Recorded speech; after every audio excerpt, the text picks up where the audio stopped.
Chapter 4. The Struggle for Power.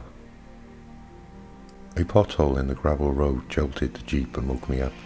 I looked at my watch. 3 p.m. As I stretched and attempted to fully awake, I felt a sharp pain in the small of my back. The drive had been grueling. After leaving Vicente, we had travelled the entire day, riding in several different directions as though Will were looking for something he couldn't find. We had spent the night at a small inn where the beds were hard and lumpy and I had slept little. Now, after travelling hard for the second day in a row, I was ready to complain. I looked over at Will. He was focused on the road, and so intent and alert that I decided not to interrupt him. He seemed to be in the same serious mood he had displayed several hours ago when he had stopped the jeep and told me we needed to talk. "Do you remember that I told you the insights had to be discovered one at a time?" he asked. "Yes." "Do you believe that each will indeed present itself?" "Well, they have so far," I said, half humorously. Will looked at me with a serious expression. Finding the third insight was easy. All we had to do was visit Vicente. But from now on, running across the other insights may be much more difficult. He paused for a moment and then said, "I think that we should go south to a small village near Cumbaba, a place called Kula. There is another virgin forest up there and I think you should see. But it is vitally important that you stay alert. Coincidences will occur regularly, but you have to notice them.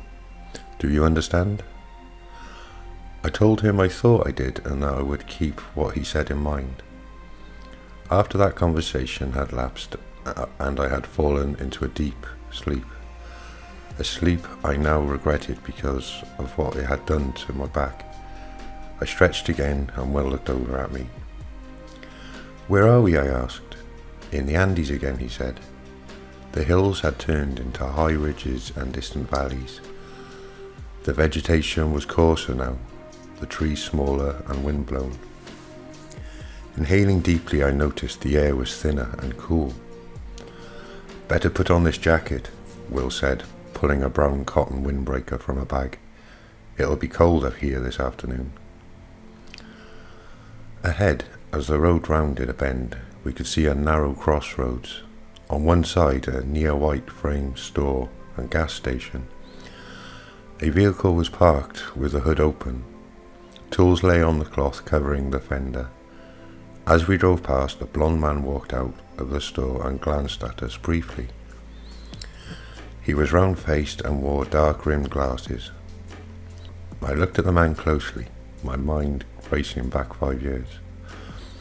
"I knew it wasn't him," I said to Will, "but that guy looks just like a friend of mine I used to work with. I haven't thought of him in years." I noticed Will was scrutinizing me. "You told you to watch events closely," he said. "Let's go back and see if that fellow needs some help. He didn't look like a local."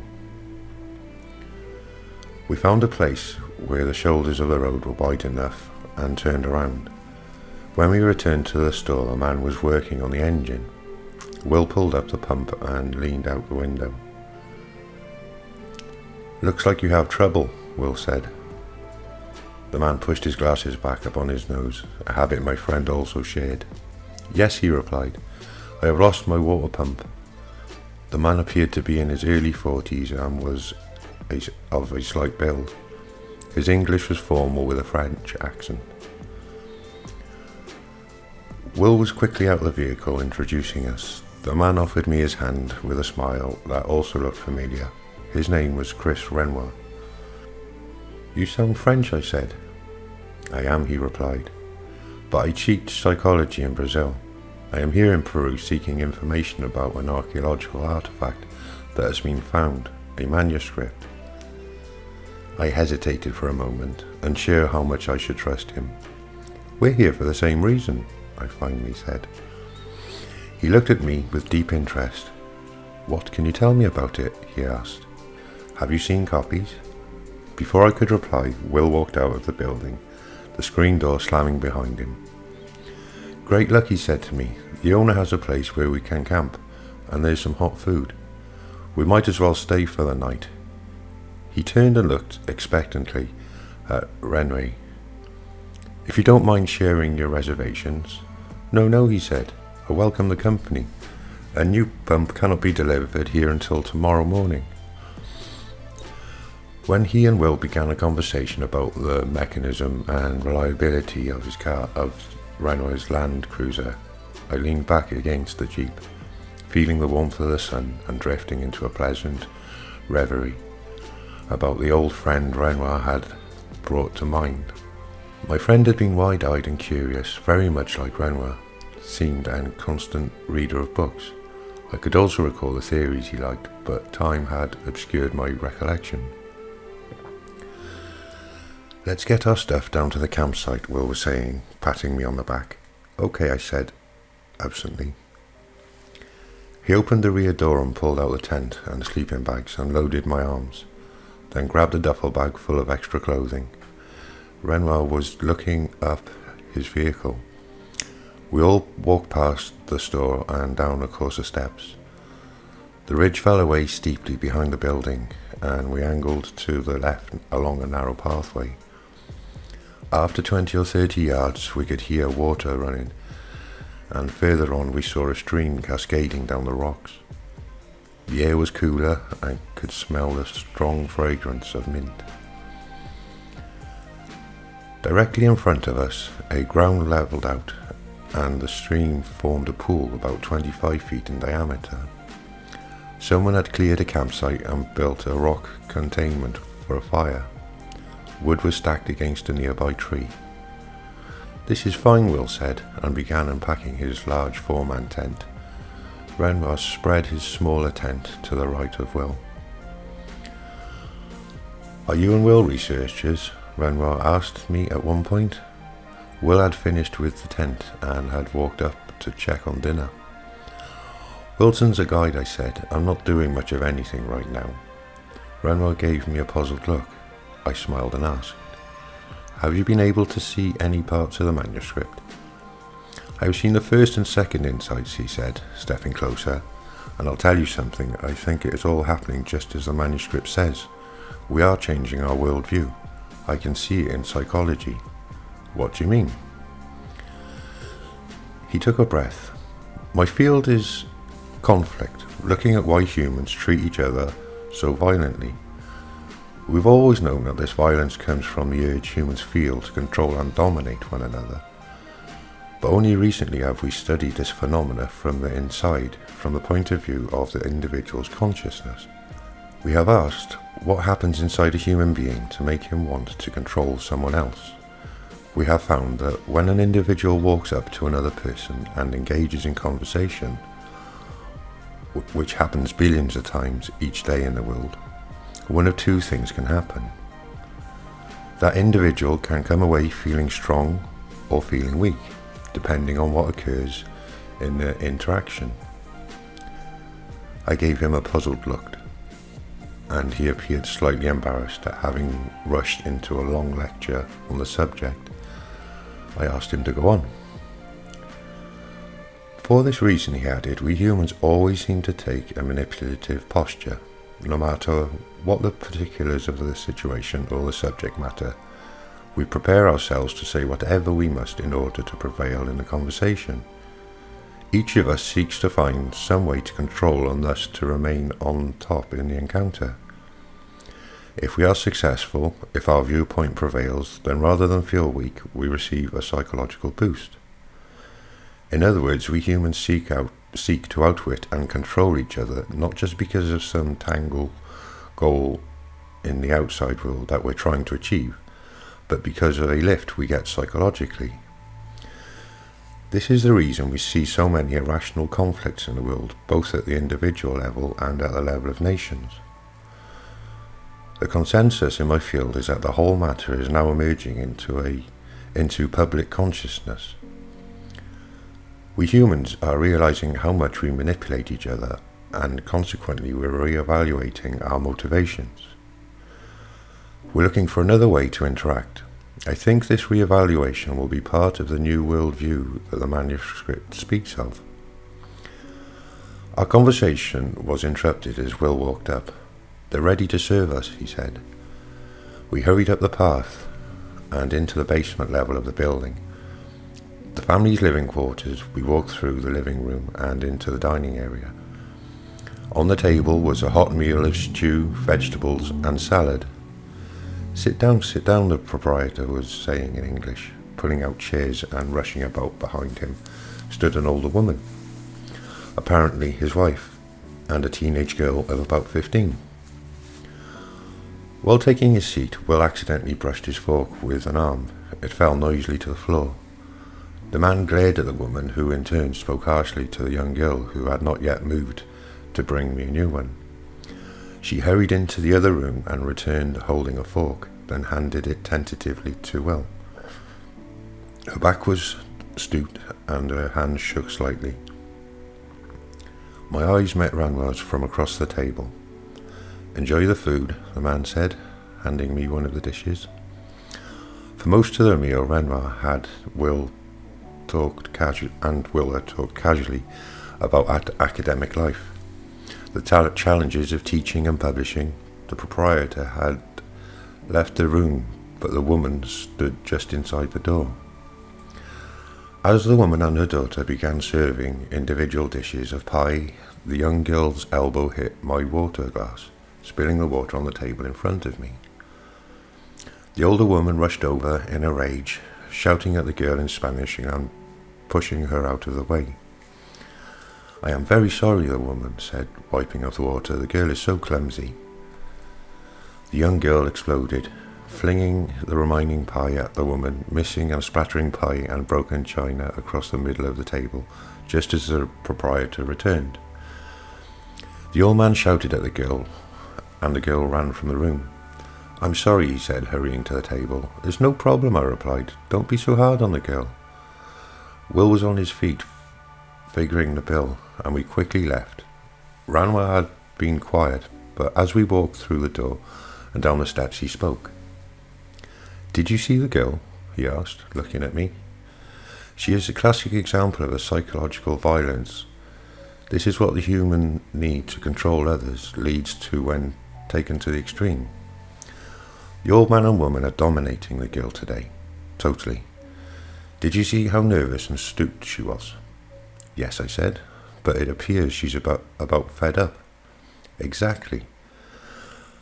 Her parents have never let up, and from her point of view she has no choice but to lash out violently. It is the only way she can gain some control for herself. Unfortunately, when she grows up, because of this early trauma, she will think she has to seize control and dominate others with the same intensity. This characteristic will be deeply ingrained and will make her just as dominating as her parents are now, especially when she is around people who are vulnerable, such as children. In fact, this same trauma no doubt happened to her parents before her. They have to dominate now because of the way their parents dominated them. That's the means through which psychological violence is passed down from one generation to another." Renoir stopped suddenly. "I need to get my sleeping bag out of the truck," he said. "I'll be down in a second." I nodded, and Will and I continued towards the campsite. "You and Renoir have been talking a lot," Will remarked. "Yes, we have," I said. He smiled. "Actually, Renoir has been doing most of the talking. You listen and answer direct questions, but you don't offer much." "I'm interested in what he has to say," I said defensively. Will ignored my tone. "Did you see the energy moving between the members of that family? The man and woman were sucking the child's energy into themselves until she was almost dead." "I forgot to watch the energy flow," I said. "Well, don't you think Renoir would like to see it? What do you make of running into him in the first place?" "I don't know." "Do you think it has some meaning?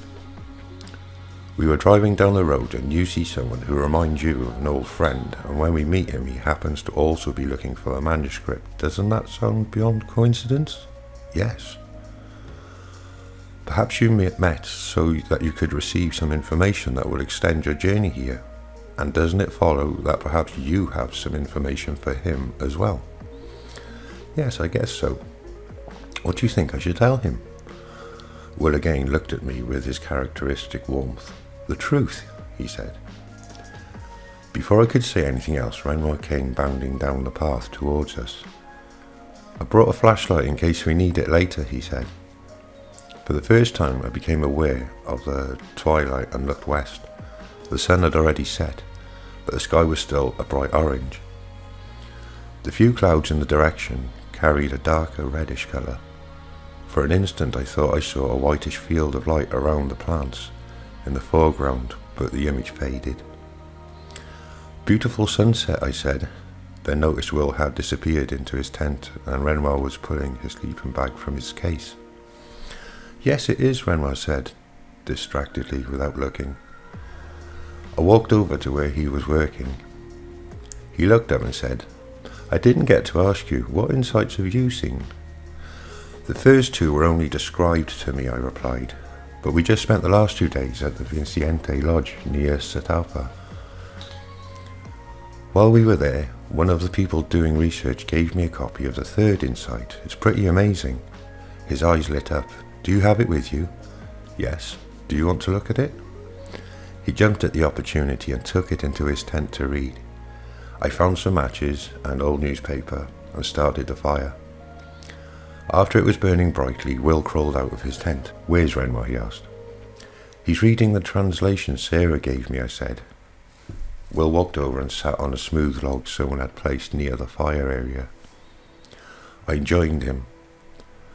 Darkness had finally descended and nothing could be seen except for the bare outline of the trees to our left, the dim lights from the station behind us and the muted glow from Renoir's tent.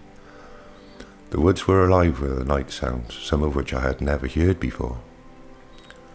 After about 30 minutes, Renoir emerged from his tent, the flashlight in his hand. He walked over and sat at my left. Will was yawning. That insight is amazing, he said. Could anyone there actually see those energy fields? I briefly told him of my experiences, beginning with our arrival and proceeding through the point where I actually saw fields myself. He was silent for a minute, then he asked. They were actually doing experiments where they projected their own energy onto plants and affected the plant's growth. It affected their nutritional potency too, I said. But the main insight is broader than that, he commented almost to himself. The third insight is that the universe on a whole is made up of this energy, and we can affect perhaps not only plants, but other things as well, just by what we do with the energy that belongs to us. The part we can control. He paused for a full minute. I wonder how we affect other people with our energy. Will looked at me and smiled. I'll tell you what I saw, I said. I witnessed an argument between two people, and their energies were doing really strange things. Renoir pushed up his glasses again. Tell me about that. Will stood up at this point. I think I need to turn in, he said. It's been a long day. We both said good night, and Will entered his tent. Afterward, I described, as best as I could, what Sarah and the other scientist had said to each other, emphasizing the action of the energy fields. Now wait a minute, Renoir said. You saw the energies pulling at each other, trying to, say, capture each other as they argued. That's right, I said. He was thoughtful for a few seconds. We must analyze this fully. We had two people arguing over who had the correct view of a situation, over who was right, each seeking to win over the other, even to the point of invalidating the other's confidence and to outright name-calling. Suddenly he looked up. Yes, this all makes sense. What do you mean? I said. The movement of this energy, if we can systematically observe it, is a way of understanding what humans are receiving when we compete and argue and harm each other. When we control another human being, we receive their energy. We fill up at the other's expense, and the filling up is what motivates us. Look, I must learn how to see these energy fields. Where is this Vicente Lodge? How do I get there? I told him the general location, but said he would have to ask Will for specific directions. Yes, I'll do that tomorrow, he said, with commitment. For now, I should get some sleep. I want to leave as early as possible. He said goodnight and disappeared into his tent, leaving me alone with the crackling fire and the night sounds. When I awoke, Will was already out of the tent. I could smell the aroma of hot cereal. I slipped out of my sleeping bag and looked out through the tent flap. Will was holding a pan over the fire. Renoir was nowhere to be seen, and his tent was gone. Where's Renoir? I asked, climbing out and walking over to the fire. He's already packed up, Will said. He's up there working on his truck, getting ready so he can leave as soon as his part comes in. Will handed me a bowl of oatmeal and we sat on one of the logs to eat. Did you two stay up late talking? Will asked. Not really, I said. I told him all I knew. Just then we heard sounds from the path. Renoir was hurriedly walking down to us. I'm all prepared, he said. I must say goodbye. After several minutes of conversation, Renoir walked back up the steps and left. Will and I took turns bathing and shaving in the station owner's bathroom. When we packed our gear, filled the vehicle with gas, and departed heading north. How far is Kula? I asked. We should be there before nightfall if we're lucky, he said, then added, so what did you learn from Renoir? I looked closely at him. He seemed to be looking for a specific answer. I don't know, I said. What concept did Renoir leave you with? That we humans, although we are unconscious of it, have the tendency to control and dominate others. We want to win the energy that exists between people. It builds us up somehow, makes us feel better. Will was looking straight ahead at the road. He looked as if he was suddenly thinking of something else. Why do you ask? I inquired. Is this the fourth insight? He looked at me. Not quite.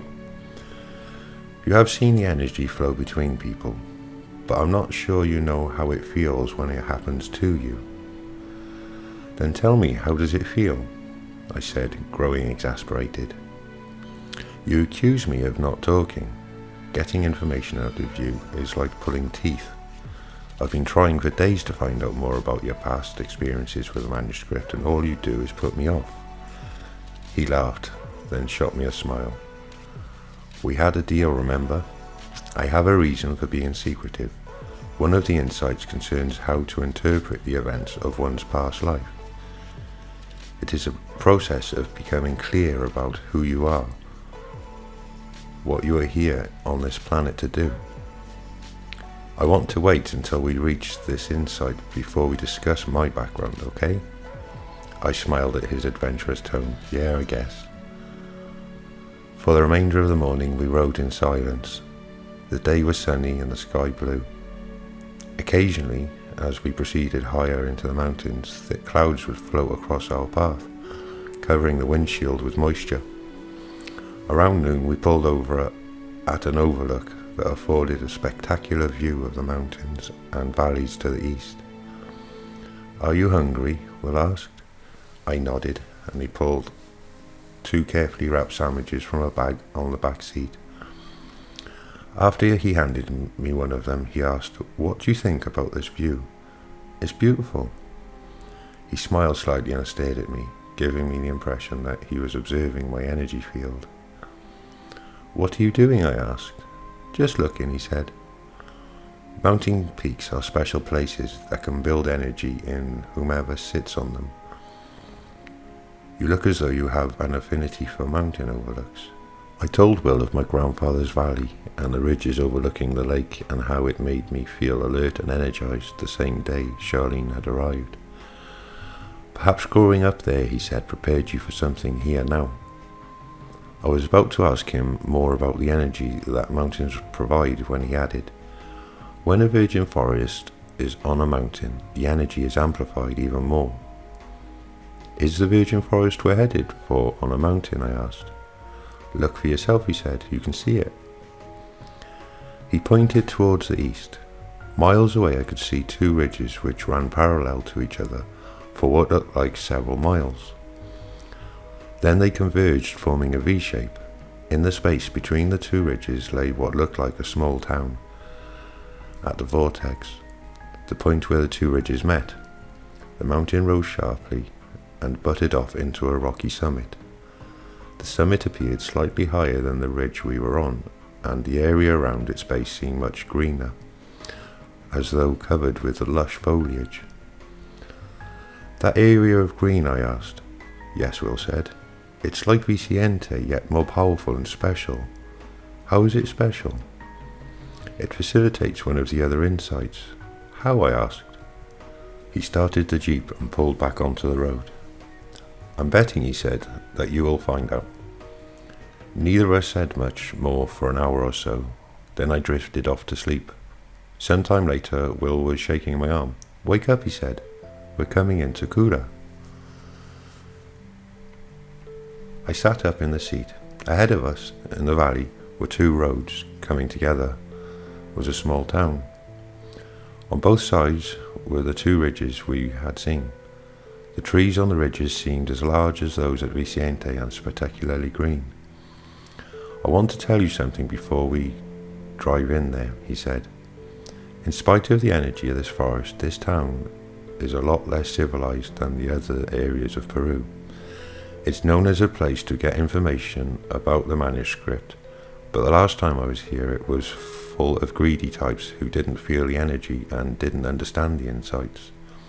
They merely wanted the money or recognition they might get by discovering the ninth. I looked at the village.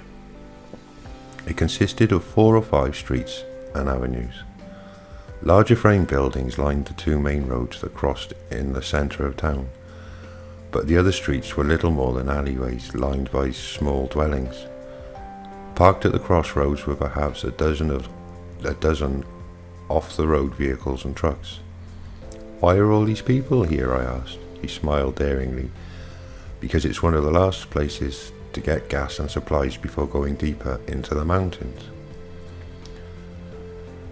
He started the jeep and drove slowly into the town, then stopped in front of one of the larger buildings. I couldn't read the Spanish signs, but from the products in the window, I presumed it was a grocery and hardware. Wait here for a minute, he said. I want to go in for a few things. I nodded and Will disappeared inside. As I looked around, a truck pulled up across the street and several people got out.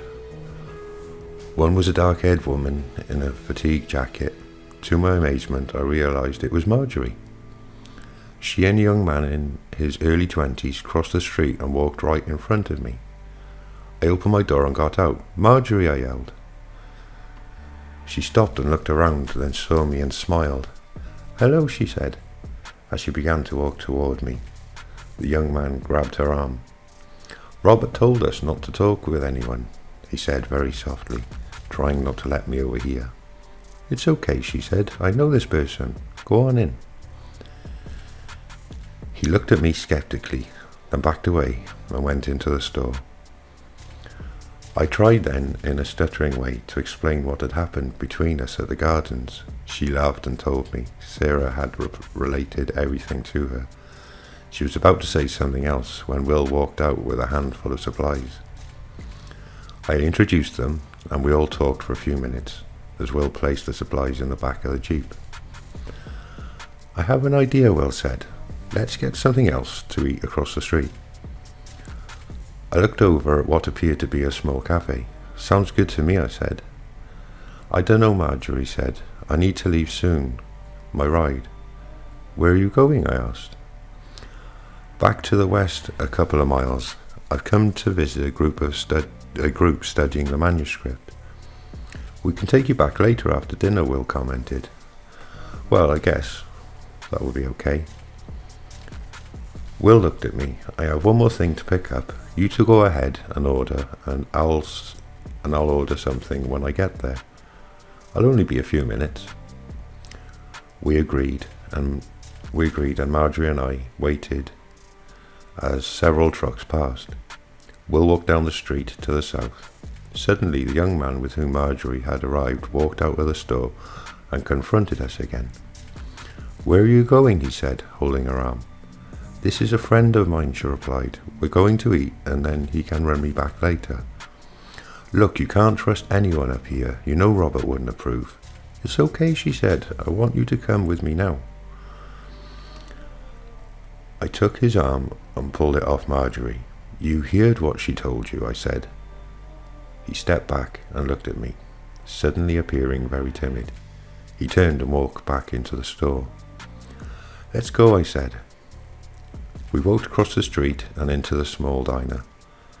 The eating area consisted of one room and just 8 tables and was permeated with the smell of grease and smoke. I spotted an unoccupied table on the left. As we walked over, several people glanced up at us for an instant, then returned to what they were doing. The waitress spoke only Spanish, but Marjorie knew the language well and ordered for us both. Afterward, Marjorie looked at me warmly. I grinned at her. "Who is that guy you're with?" "That's Kenny," she said. "I don't know what's wrong with him. Thanks for helping." She was looking directly into my eyes, and her comment made me feel wonderful. "How did you get connected with that group?" I asked. "Robert Jensen is an archaeologist. He's formed a group to study the manuscript and to search for the 9th insight. He came to Vinciente a few weeks back, then again a couple of days ago." What?" I asked. "Well, I was in a relationship at Vinciente that I wanted to get away from. Then I met Robert, and he was so charming, and what he was doing seemed so interesting, he convinced me that our research at the gardens would be enhanced by the 9th insight, and that he was on his way to find it. He said searching for this insight would be the most exciting thing he has ever done, and when he offered me a place on his team for a few months, I decided to accept." She paused again and looked down at the table. She appeared uncomfortable, so I changed the subject. "How many of the insights have you read?" "Only the one I saw at Vicente. Robert has some others, but he believes people have to rid themselves of their traditional beliefs before they can understand them. He said he would rather they learn the key concept from him." I must have frowned because she added, "You don't like that much, do you?" "It sounds suspicious," I said. She looked at me intensely again. I wondered about it too. "Maybe when you take me back, you can talk with him and tell me what you think." The waitress arrived and brought our food, and as she walked away, I saw Will come in the door. He walked quickly to our table. "I've got to meet some people about a mile north of here," he said. "I'll be gone about 2 hours. Take the jeep and take Marjorie back. I'm riding with someone else." He shot me a smile. "We can meet back here." The thought came to me to tell him about Robert Jensen, but I decided against it. "Okay," I said. He looked at Marjorie. "Nice to have met you. Wish I had time to stay and talk." She looked at him with her coy expression. "Maybe some other time." He nodded, handed me the keys and walked away. Marjorie ate for a few minutes, then said, "He seems like a man with a purpose. How did you meet him?" I told her in detail of my experiences upon first arriving in Peru. As I talked, she listened intently. So intently, in fact, that I found myself telling the story with great ease and expressing the dramatic turns and episodes with insight and true flair. She seemed spellbound, hanging over every word. "Goodness," she said at one point, "do you think you're in danger?" "No, I don't think so," I said. "Not this far from Lima." She was still looking at me expectantly, so while we finished eating, I briefly summarized the events at Vicente up to the point where Sarah and I had arrived at the gardens. "That's where I met you," I said, "and you ran off." "Oh, it wasn't like that," she said. "I didn't know you, and when I saw your feelings, I thought it was best to leave. Well, I apologise, I said, chuckling, for letting my energy get out of hand. She looked at her watch. I guess I should be getting back. They'll be wondering about me. I left enough money for the bill, and we walked outside to Will's Jeep. The night was chilly, and we could see a trace of our breath. As we got in, she said, "Head back north on this road. I'll tell you when to turn." I nodded and made a quick U-turn in the street and headed that way. "Tell me more about this farm we're going to," I said. "I think Robert rents it. Apparently his group has been using it for a long time while he has studied the insides. Since I've been there, everyone has been assembling supplies and readying the vehicles. Things like that. Some of his men seem very rough." "Why did he invite you along?" I asked. "He said he wanted a person who could help interpret the last insight once we found it. At least that's what he said back at Vicente. Here he has only talked about supplies and helping to prepare for the trip. Where is he planning to go?" "I don't know," she replied. "He never answers me when I ask."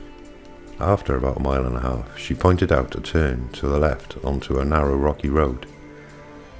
It meandered up a ridge and down into a flat valley.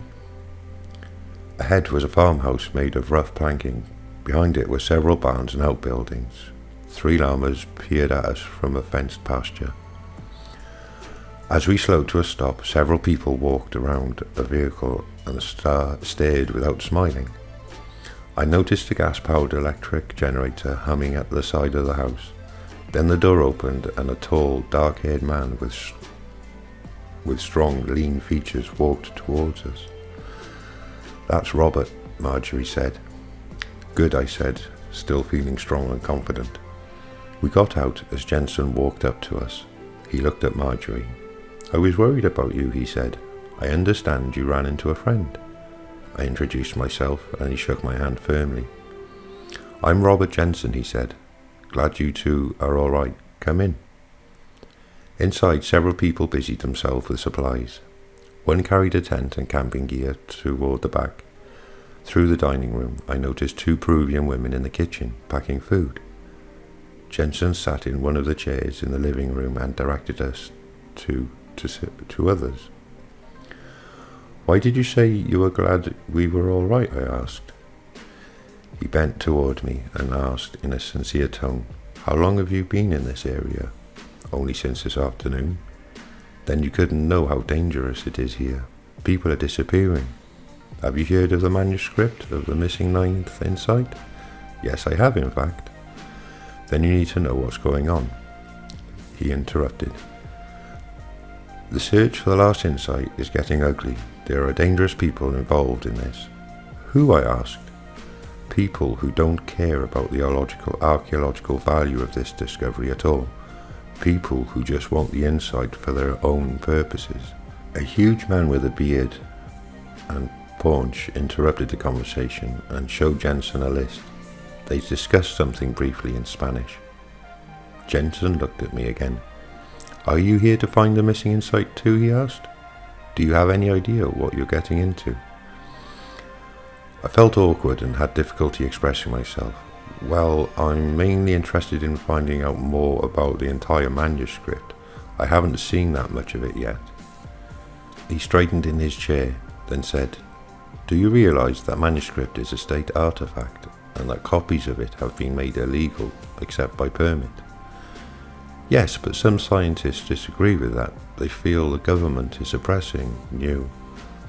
"Don't you think the nation of Peru has the right to control its own archaeological treasures? Does the government know that you're in this country?" I didn't know what to say. The surge of anxiety in my stomach was back. "Look, don't get me wrong," he said, smiling. "I'm on your side. If you have some sort of academic support from outside the country, then tell me. But I get the feeling you're just floating around." "Something like that," I said. I noticed Marjorie's focus had shifted from me to Jensen. "What do you think he should do?" she asked. Jensen stood up and smiled. "I could perhaps work you into a position with us here. We need more people. Where we are going is relatively safe, I think, and you could find some avenues home along the way if things didn't work out. He looked at me closely. But you'll have to be willing to do exactly as I say every step of the way. I glanced over at Marjorie. She was still looking at Jensen. I felt confused. Perhaps I should consider Jensen's offer, I thought. If he was in good standing with the government, then this might be the only opportunity I had for a legitimate way back to the States. Perhaps I had been fooling myself. Perhaps Jensen was right and I was in way over my head. I think you should consider what Robert is saying, Marjorie commented. It's too frightening out there alone. Though I knew she might be correct, I still had faith in Will, in what we were doing. I wanted to express this, though when I tried to speak, I found I couldn't formulate the words. I could no longer think clearly. Suddenly, the large man walked into the room again and looked out the window. Jensen was quickly up and looking. Then he turned to Marjorie and in a causal tone said, "Someone is coming. Go ask Kenny to come up here, please." She nodded and left. Through the window I could see truck lights approaching. The vehicle parked just outside the fence, 50 feet away. Jensen opened the door, and as he did, I heard my name mentioned outside. "Who is that?" I asked. Jensen looked at me sharply. "Be very quick," he said. He and the large man walked outside and pulled the door closed. Through the window I could see a lone figure silhouetted behind the truck's lights. My first impulse was to stay inside. Jensen's assessment of my situation had filled me with foreboding, but something about the person by the truck seemed familiar. I opened the door and walked outside. As soon as Jensen saw me, he quickly turned and walked my way. "What are you doing? Go back inside." Above the generator, I thought I heard my name again. "Go back inside now," Jensen said. It could be a trap. He was standing directly in front of me, blocking my view of the vehicle. "Go back inside now." I felt totally confused and panicked, unable to make a decision. Then the figure behind the lights walked closer and I could see his form around Jensen's body. Distinctly I heard, "Come here, I need to talk with you." Then as the figure approached, my head cleared and I realized that it was Will. I rushed past Jensen. "What was wrong with you?" Will asked quickly. "We need to get out of here." "But what about Marjorie?" I asked. "We can't do anything about her right now," Will said. "We'd better leave." We started to walk away when Jensen called out, "You'd better stay here. You won't make it." I glanced back. Will stopped and looked at me, giving me a choice to stay or go. "Let's go," I said. We passed the truck in which Will had arrived, and I noticed two other men had been waiting in the front seat. When we got to Will's Jeep, he asked me for the keys and we drove away. The truck with Will's friends followed. Will turned and looked at me. "Jensen told me you had decided to stay with his group. What was going on?" "How do you know his name?" I stammered. "I just heard all about this guy," Will replied. "He works for the Peruvian government. He's a real archaeologist, but he's committed to keeping the whole thing secret in return for exclusive rights to study the manuscript. Only he wasn't supposed to go looking for the missing insight. Apparently, he's decided to violate that agreement. He is rumoured to be leaving soon in pursuit of the ninth." When I learned he was the person Marjorie was with, I thought I'd better go down here. "What did he say to you?" "He told me I was in danger and that I should join up with him and that he'd help me leave the country if that's what I wanted." Will shook his head. "He really had you hooked." "What do you mean?" "You should have seen your energy field. It was flowing almost totally into his." "I don't understand." Think back to Sarah's argument with a scientist at Vicente. If you had witnessed one of them winning, convincing the other that he was correct, then you would have seen the loser's energy flowing into the winners, leaving the loser feeling drained and weak, and somewhat confused, the way the girl in the Peruvian family appeared, and the way he smiled, that you look now. You saw that happening to me, I asked. Yes, he replied, and it was extremely difficult for you to stop his control of you, and to pull yourself away. I thought for a minute you weren't going to do it. Jesus, I said, that guy must really be evil. No, not really, he said. He's probably only half aware of what he's doing. He thinks he's right to control the situation, and no doubt he learned a long time ago that he could control successfully by following a certain strategy. He first pretends to be your friend, then he finds something wrong with what you're doing, in your case that you were in danger. In effect, he subtly undermines your confidence in your own path until you begin to identify with him. As soon as that happens, he has you. Will look directly at me. This is only one of many strategies people use to con others out of their energy. You'll learn about the remaining ways later in the 6th insight. I wasn't listening. My thoughts were on Marjorie. I didn't like leaving her there. Do you think we should try to get Marjorie? I asked. Not now, he said. I don't think she's in any danger. We can drive out tomorrow as we leave and try to talk with her. We were silent for a few minutes, then Will asked, do you understand what I said about Jensen not realizing what he was doing? He's no different from most people. He just does what makes him feel the strongest. No, I don't think I understand. Will looked thoughtful. All this is still unconscious in most people. All we know is that we feel weak, and when we control others, we feel better. What we don't realize is that this sense of feeling better costs the other person. It is their energy that we have stolen. Most people go through their lives in constant hunt for someone else's energy. He looked at me with a twinkle in his eye. Although occasionally it works differently, we meet someone who, at least for a while, will voluntarily send us their energy. What are you getting at?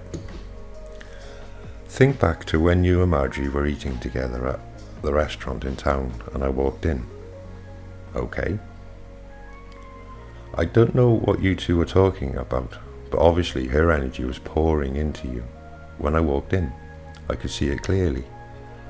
Tell me, how did you feel during that time? I felt good, I said. In fact, the experiences and concepts I was relating seemed crystal clear to me. I could express myself easily, but what does that mean? He smiled. Occasionally another person will voluntarily want us to define their situation for them, giving us their energy outright the way Marjorie did with you. It makes us feel empowered, but you'll see that this gift doesn't usually last. Most people, Marjorie included, aren't strong enough to keep giving energy. That's why most relationships eventually turn into power struggles.